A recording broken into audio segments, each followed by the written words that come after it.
it the visualized survey of the Bible. So I have to do what Sewell Hall says. And so I thought, well, that really is what I'm doing. It's a survey of the Bible. So what it does, it gives us an opportunity to show how that the Bible has a theme. It's telling a story. And that's really what we do in this series. We're going to be tracing the plan that God had before He created the world, but what was revealed starting in Genesis and just goes throughout the Old Testament till you come to the New Testament, where in fact Jesus did come and do His great redemptive work. And then you continue from there, of course, with the establishment of His church after His ascension and all the other letters that were given to further instruct. So that's really what we're doing. We're telling the story of redemption. And when I say story, I don't mean story like a made-up story. I mean history. I mean God's plan that was conceived in eternity. And then, again, we're tracing the revelation of that in Scripture. Also say a word about the photos. Unless otherwise indicated, there are a few photos you'll see that will have credit to Biblical Archaeology Society or to Todd Mauldin of BiblePlaces.com. But with that couple of exceptions, I've taken all of the photos. And I've had opportunity to do some aerial photography in Israel, so you'll see most of them are on the ground level, but you'll also see some that are from giving you a perspective from above. And of course, this represents multiple trips. Once in a while, and I don't say this to make fun of anybody, but people will sit in on this series and they'll say, "How did you take all those pictures on one trip?" Well, in Alabama, we would say, "Bless your heart."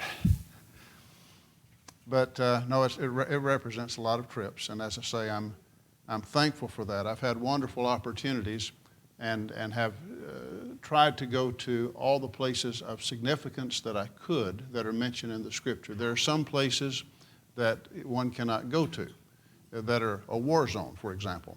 But otherwise, we have tried to go to the major sites mentioned and some of the minor sites mentioned in the Scripture.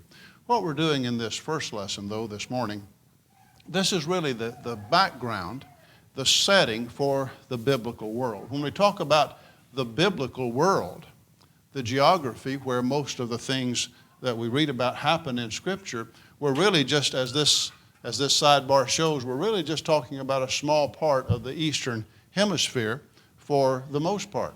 And when we think in terms of Old Testament history, we think in terms of the call of Abraham from Ur of the Chaldees, and we think of his sojourn in upper Mesopotamia and making his way to Canaan, and the land of Egypt to the south, the land of Arabia here, but the Mesopotamia again, the Fertile Crescent.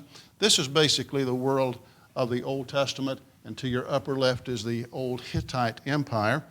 And as we think in terms of the New Testament direction, we're going to be going further west, especially as we consider the journeys of the Apostle Paul.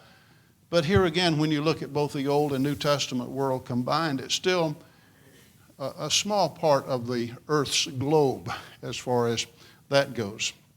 And then, not only is that the case, but when we zero in on the land of Israel, it gets even smaller. As indicated by our arrows here, from Dan to the north to Beersheba in the south is only about 150 miles. And yet so much of what we read about in the Bible, in the Old and New Testament, happens in this area right here. When I say the New Testament, I don't mean all the journeys of Paul, of course, but when I think in terms of the life of Christ. This is the area, again, that would be involved in Jesus' ministry, as well as so much of Old Testament history. The land itself is sometimes called the land of Canaan, which goes back to his being a son of Ham and a grandson of Noah. And the land of Canaan itself does not mean both sides of the Jordan. It just meant the west side of the Jordan River. That was originally the promised land. The land promised to Abraham's seed, Genesis 12 and verse 7, and sometimes it's called the land of Israel. When we think in terms of the word Palestine, that comes from the word Philistine, and unlike the word Canaan, Palestine was used to refer to both sides of the Jordan River. This small strip of land, it's really a strip of land, is sometimes called a land bridge.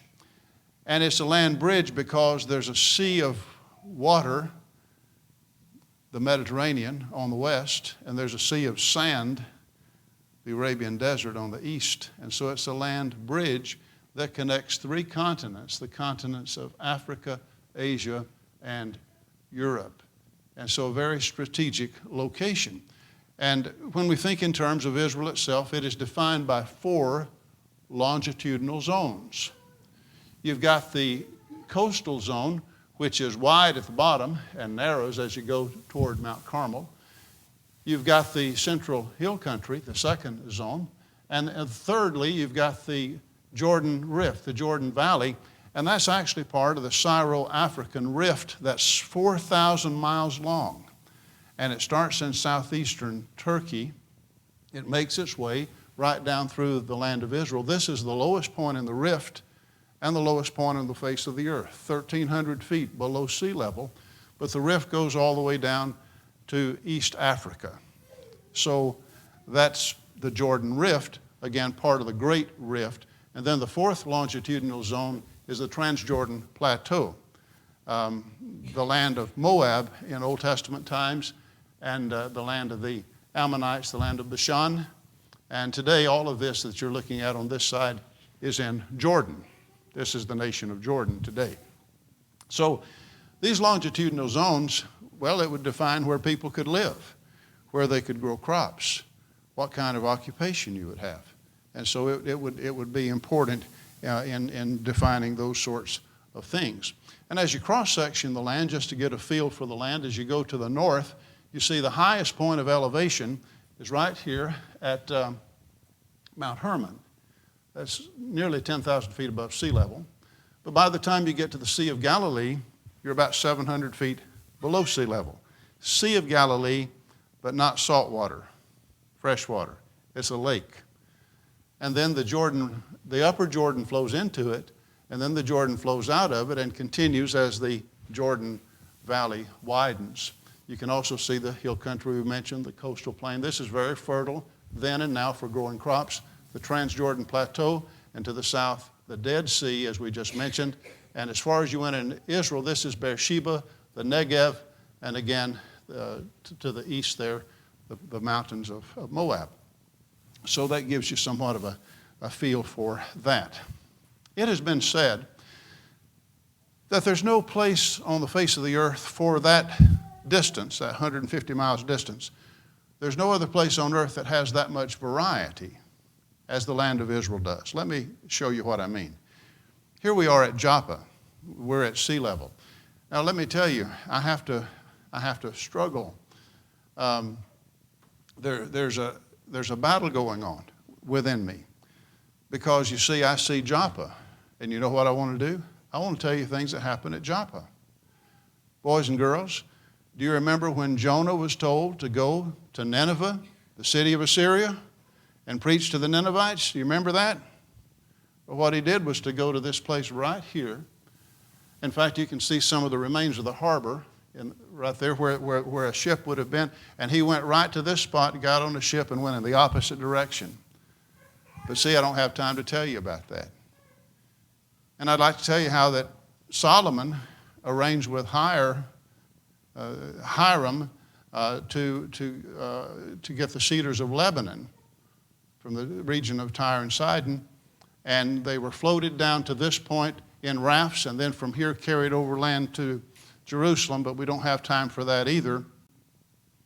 This is also where Dorcas lived. Tabitha, she died here. Peter came here and raised her from the dead. You see what I mean? But if we did that with every slide, how long would we be here? So I just want you to know I can't do that, but that's what I'd like to do if time permitted. But what we're saying is that's sea level.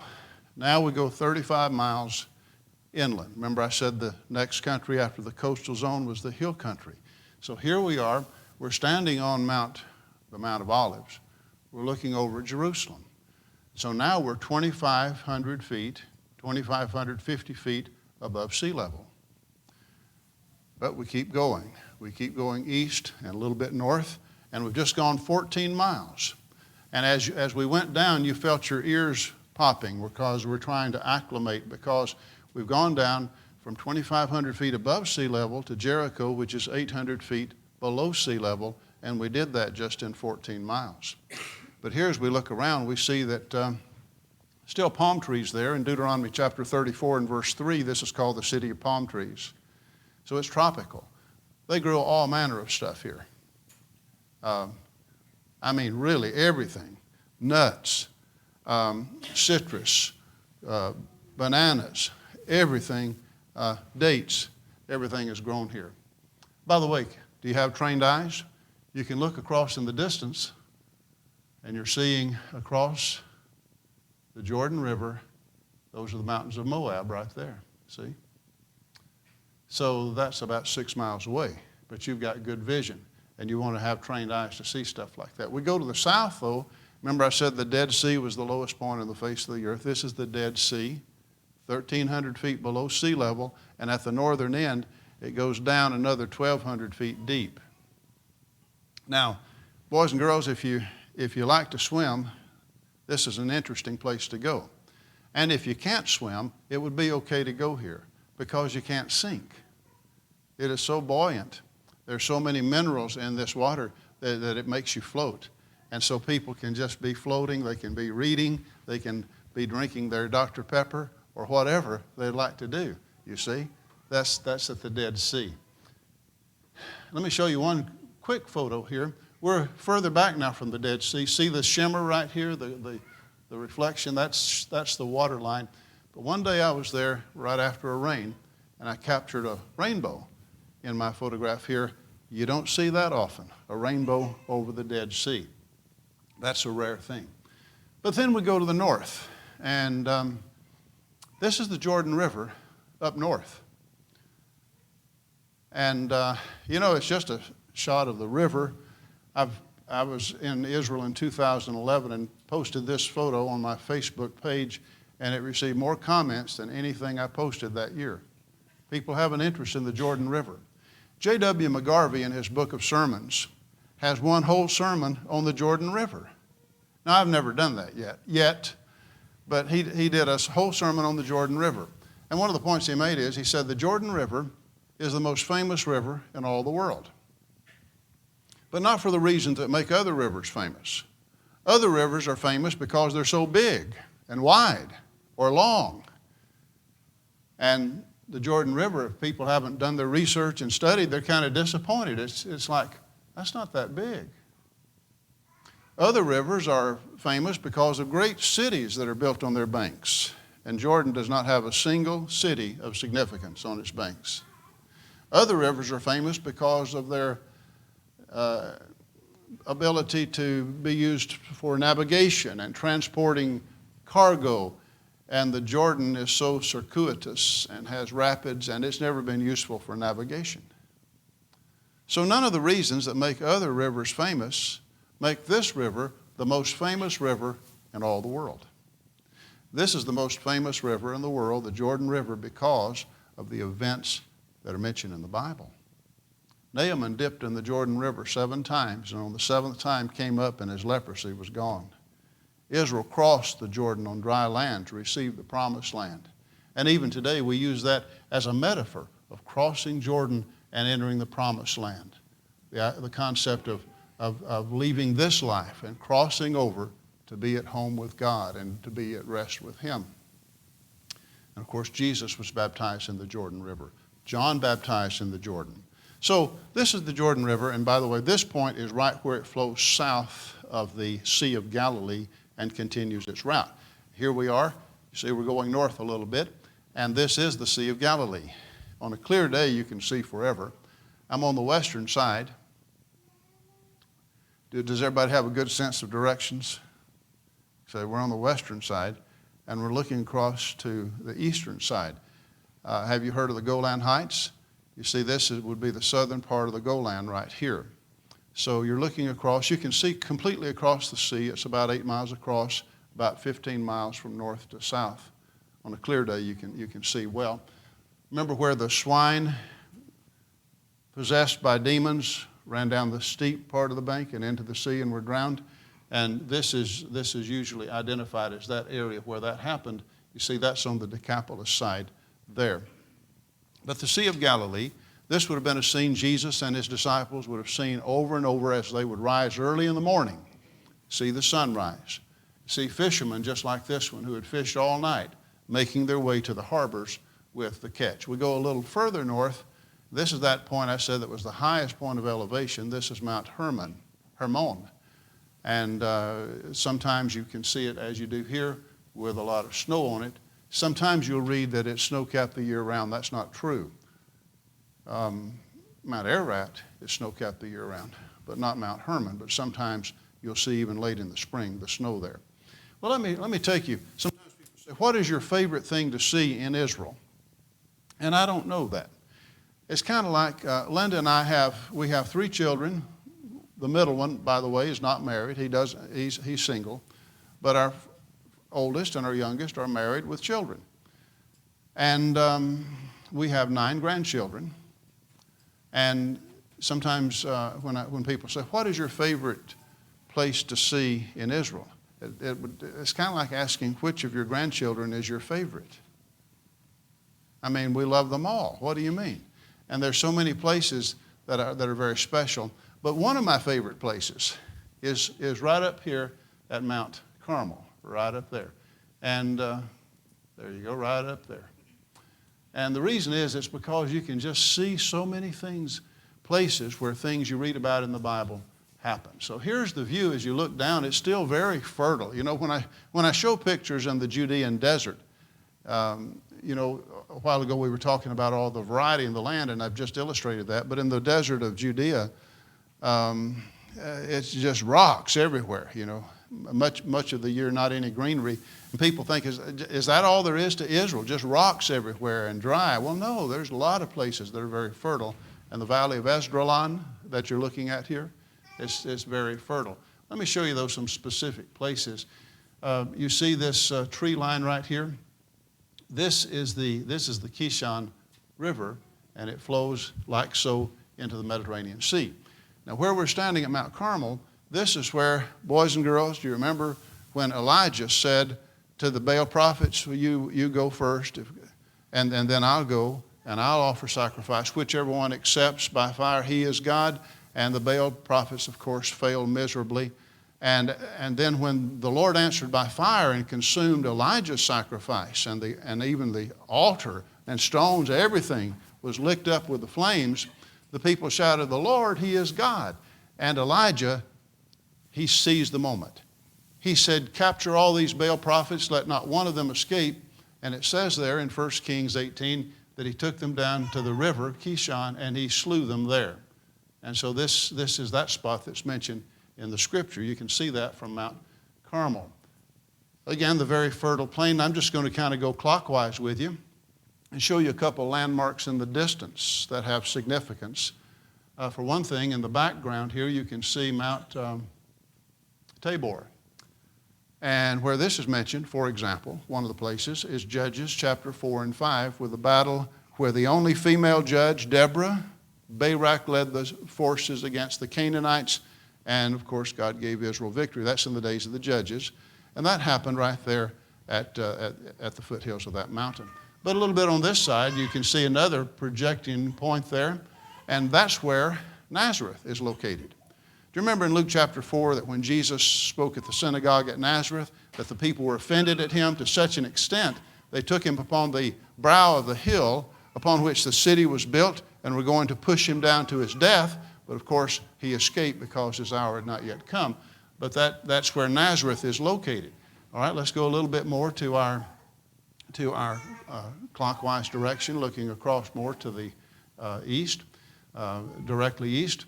And we're seeing here another place mentioned in the Scripture. This is called the Hill of Moreh, M-O-R-E-H, and in the days when Gideon was the judge. It tells us in the book of Judges, and this is in Judges chapter 6 and 7 that relate the narrative about Gideon, but it says on the north side, see this is north, on the north side of the valley, that's where the Midianites were encamped. There were 135,000 Midianites that Gideon with his 300 defeated. We should say that God defeated through Gideon and his men. But see, you can see the hill of Moreh from right there. Then you see a pass. You see a break in the mountains, and this is the pass to Gilead, you see. And then as you look a little bit further here, going clockwise, you see Mount Gilboa. You may remember that in 1 Samuel 31, when Saul and the Israelites fought against the Philistines that are way up north out of their territory, that Saul was slain. Not only Saul, but his 3 sons, including Jonathan. 3 of his sons were slain here at Mount Gilboa. That's Mount Gilboa in the distance there, and here's a little bit closer up shot of Mount Gilboa. So we haven't moved yet, though. We're standing on Mount Carmel, and we're just looking at all these places that are mentioned in Scripture with these events that we're associating with it. By the way, we do want to take the time not only to look in the distance, but look right down closer by, because there was a very important highway, the Via Maris. In the Bible, it refers to the way of the Philistines. It's kind of like I-65. You know, it's the main corridor back in ancient times. And it went from Egypt, and it went along the way of the sea. But when it came to the range of Mount Carmel, it made a right-hand turn. And that's where it is right here. And this is the city that guarded that main way, the main highway right there at that junction. And I mention that because it is mentioned in the Scripture specifically in Joshua chapter 12 and verse 22, when that chapter summarizes the conquest, and it lists 31 kings, 31 cities. Yokneam is mentioned right there. Then later it's mentioned in Joshua again in chapter 21 at verse 34, when it's talking about the Levites receiving their cities, because this is one of the Levitical cities. You know, they were given 48 cities, 42 plus the 6 cities of refuge.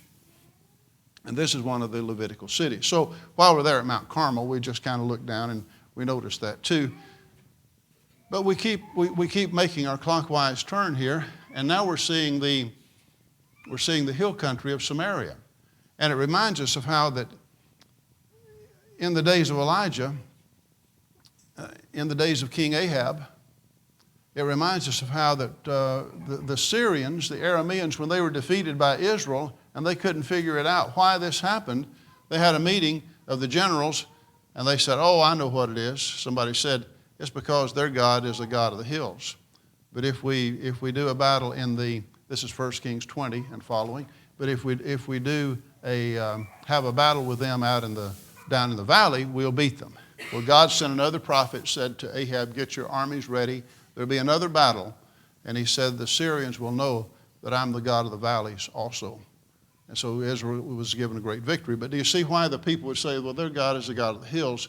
In the Old Testament times, most of the population of Israel was here in the hill country of Samaria. Certainly that would be true of the northern kingdom of Israel in the days of the divided kingdom. So we have made just a complete circle, and we're looking back, and light's about gone, but you're looking at the Mediterranean Sea because Mount Carmel is on the Med. So you see, the last few minutes, we've just stood in one place and we've made a circle, but all these things you read about in the Scripture, you can see from there. So that's one of my favorite spots in Israel. Now, having done that, let's look at a couple of other things. Let's consider the flora and fauna that you read about in Scripture. So, for example, you come to the book of Amos chapter 5 and verse 8. And Amos, the prophet from Tekoa down south in Judah, Amos was sent up to prophesy in Israel, prophesy against the altars there, against Samaria. And what he said in Amos 5 and verse 8 is, he said, "You who turn justice into wormwood." Well, I read that a long time and did not know what wormwood meant. Do you know what wormwood is?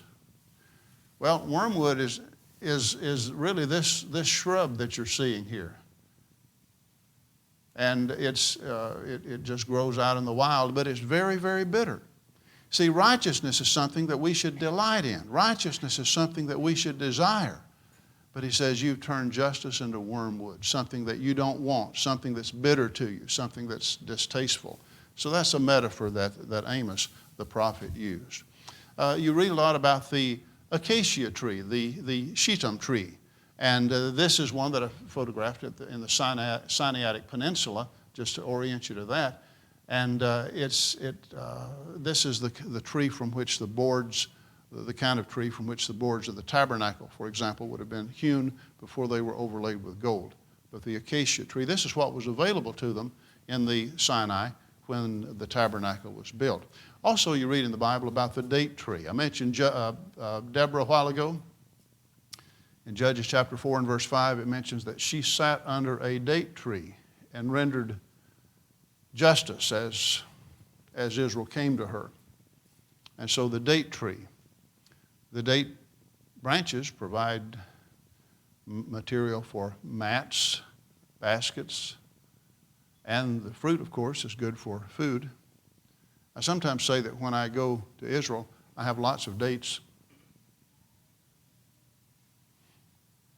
And this is the sycamore that's mentioned in Scripture. Now, I mentioned Amos a while ago, in Amos chapter 7 and verse 14. When he was told, you go back home. We don't want your kind of preaching. You get out of here. He said, listen, I was neither a prophet nor a son of a prophet. I was a herdsman and a tender of sycamore fruit. And the Lord said to me, you go to Israel and you prophesy. Now hear the word of the Lord. Now this part it mentioned in Amos 7 verse 14, I was a tender of sycamore trees or sycamore fruit. You know, in Alabama we have sycamore trees, but they don't look like this. But see, we're entering into the biblical world. This is the biblical sycamore tree, and it grew figs. In fact, in the days of Solomon, one of the officials, when it talks about his administration, I think this is 1 Kings 4, but I have to look to check for sure, but it mentions officials throughout his administration, and there's one fellow, he's in charge of the sycamore trees. And see, this is why. It produced fruit that could be eaten. It's not the best fig, but it is edible. The best figs, of course, are what I'd call the regular fig tree, as you see right here. And they can also be eaten dried. I remember in 1 Samuel 25 that Abigail, when David was just about to kill her whole family because of foolish Nabal, do you remember that story? Abigail met David, and among other things, she brought him 200 fig cakes, dried fig cakes. So pressed fig cakes. They're good. I like them. Well, occasionally I run into people that don't like dried figs, and I always wonder what's wrong with you. And then you have the olive tree that's mentioned so many times in the Bible, the olive oil, and how it was used in so many ways. And the pomegranate is mentioned. Now, let me give you a tip. If you want to really compliment your wife, or girlfriend, you might want to use the wording of Song of Solomon, chapter 4 and verse 3, which says that your temple behind your veil is like a slice of pomegranate. And when you do that, it will melt her heart. And she will see that you've used the Scripture to give her a compliment. It's talking about someone with a beautiful complexion, really, is what that's saying. So it's a compliment. You'll thank me later. And then you've got the fruit of the vine, the grape, which is, again, just so many references to that. I mean, where would we start? You'd think of the grapes that were brought back by the spies to show Israel in Numbers 13, the produce of the land. Jesus, when he instituted the Lord's Supper, took the fruit of the vine. In fact, where I took this photograph is at Bethpage, where Jesus was when he got on the donkey to ride on that triumphal entry into Jerusalem. So that particular photograph of these grapes is special to me. These are from Laodicea, by the way. Just miles and miles of vineyards in a lot of places in the biblical world. Okay, that's the flora. Now we come to the fauna. In the book of Numbers, Balaam refers, in Numbers 23, verse 22, Balaam refers to Israel as having the strength of a wild ox. This is the wild ox. See, the wild ox is not your domesticated ox, but we've entered into the biblical world. Job talks, the King James uses the word unicorn. When this animal is to the side, it really looks like it just has one horn. That's Job 39 and verse 10. Also reference is made to the desert antelope in Deuteronomy chapter 14, verse 5. And that's this animal right here. And it's listed as a clean animal. See, when I see antelope, I mean, since my youth, I've read, some very high-class materials like Outdoor Life, and Field and Stream, stuff like that. So I know about antelope in Wyoming.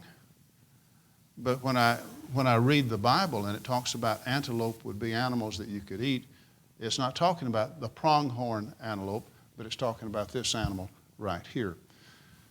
And then you've got deer that are also mentioned in Deuteronomy 14, verse 5, that are native to Israel. We're trying to show you things that are native to Israel. Mentions the wild goat specifically in Psalm 104, verse 18, and it says the hills, the high hills, are for the wild goats. This, by the way, was one at En-Gedi where David fled from Saul, and it's very hilly there. That same passage also says that the rock badgers dwell in the crags. They're mentioned in Proverbs 30 and verse 26, that this is a feeble folk, yet they dwell among the crags. And I notice we call these rock badgers, I notice in the New American Standard, I don't know why, but it instead of translating, it transliterates and it says the Shephanim, which is the Hebrew word for these animals. But this is, again, mentioned in the Scripture. By the way, they were not, if you're interested, they were not clean to eat. This was not something that would have been on the list of things you could eat. The stork is mentioned in the Bible. For example, in Jeremiah chapter 8, verse 7, God says, the stork knows its appointed time, but my people do not know the judgments of the Lord. See, that's a very sad verse. God is saying, I've made the stork so that it knows when it's time to migrate. It leaves Turkey. It has a flight path to Africa that, by the way, goes over the land bridge. They don't fly across the Mediterranean and back and forth. And they know when it's time to migrate. They know when it's time to come back, to go, to return. They do that like clockwork. So the stork does what it's supposed to do, like I've designed. They act by instinct, but it's still what God has made. But His people that He gives us freedom of choice, He says they don't know my statutes. Very sad. And there's a little bit of humor, I think, in Job chapter 39 and verse 17 when Job talks about the ostrich. He says, God has not endowed her with wisdom. God has not given her knowledge, but she can run fast. Now, I don't know if that strikes you as funny, but it does me. Look at her run. Not smart, but she's got a lot of speed. So that's the ostrich. And you want to be careful around those ostriches because they are fast and they can be mean. They can break your windshield. I'm not speaking of personal experience, but I'm speaking of that of others that have been in an area where ostriches were. Now, the Bible also mentions the camel, starting in Genesis chapter 12. And I'll admit these are some of the scrawniest camels I've ever seen, and I've seen better camels, but anyway, these are camels that were just roaming in the Sinaitic desert, so I'm showing you what I have from right there. The Bible mentions the domesticated donkey a number of times, but it also mentions the wild donkey, which is a very different animal and dwelt in the wilderness. Jesus, in Matthew 25, will separate the goats on His left hand from the sheep on His right hand. Both sheep and goats mentioned so many times in Scripture. And in Psalm 50 and verse 10, God says, the cattle on 1,000 hills are mine. But one reason I'm showing you these cattle is because these cattle were in Bethlehem, but not the one where Jesus was born. Bethlehem up in Zebulun. Did you know that there were two Bethlehems? You see, the one in Zebulun is to the north, way to the north. And the prophet Micah was very specific in Micah 5 and verse 2 when he said, But thou, Bethlehem Ephrathah, though thou art little among the nations, yet out of thee shall come forth he who is to be ruler among my people, whose goings forth have been from old, even from everlasting. God specified with the 8th century BC prophet, it would be Bethlehem Ephrathah, Bethlehem of Judah, that Bethlehem. And so, but I find it significant to be able to show you the other Bethlehem and cattle to illustrate and to complete our study of the fauna. Consider Israel's neighbors. The Tigris and Euphrates River define ancient civilizations, such as Babylon, such as Assyria, mentioned in the Scripture. The Tigris River is here before you. Beautiful river, certainly in spots where the landscape is so pretty. It's the smaller of the two. You've got the Tigris and then the Euphrates. The Euphrates is much larger and more useful for navigation. But these two rivers, again, define the Fertile Crescent as you make your way really all the way over to the land of Israel. And so this defines, again, where people could live and where roads would be and where people would travel, you see. So we look to the south and we come to the Arabian desert. It surprises some people to learn that in the days, for example, of the Apostle Paul, that the capital of the Roman province of Arabia was Petra, and Petra is located right about there. And I know that's on the extreme western side, but that's still part of biblical Arabia. Let me show you. You see your landmarks that I was just pointing out? This is a satellite photograph. That is the Dead Sea. That's the northern tip of the Red Sea, of the Gulf of Aqaba. And right here in between is Petra, and again, part of biblical Arabia. So, again, this is important in the Old as well as New Testament times. Petra, when it tells us, for example, that Paul, after he was converted, after he became a Christian in Damascus and preached there, it says he went to Arabia. And many believe that he went to Petra, which would be a place where there would have been people and where he could have preached. It doesn't say Petra, it just says Arabia. But this is a possibility of where he went. But we make our way, again, we're kind of going clockwise, and you've got the Sinaitic Peninsula, and I show that because for that 40 years of wandering, it's in Sinai that those years would be spent. And of course, the terrain differs, but this is, I'm in the south here, and that was just very, very rugged. We make our way on over to the land of Egypt, which is very important. These photos are at Memphis in Egypt. Memphis, which was the ancient capital for centuries.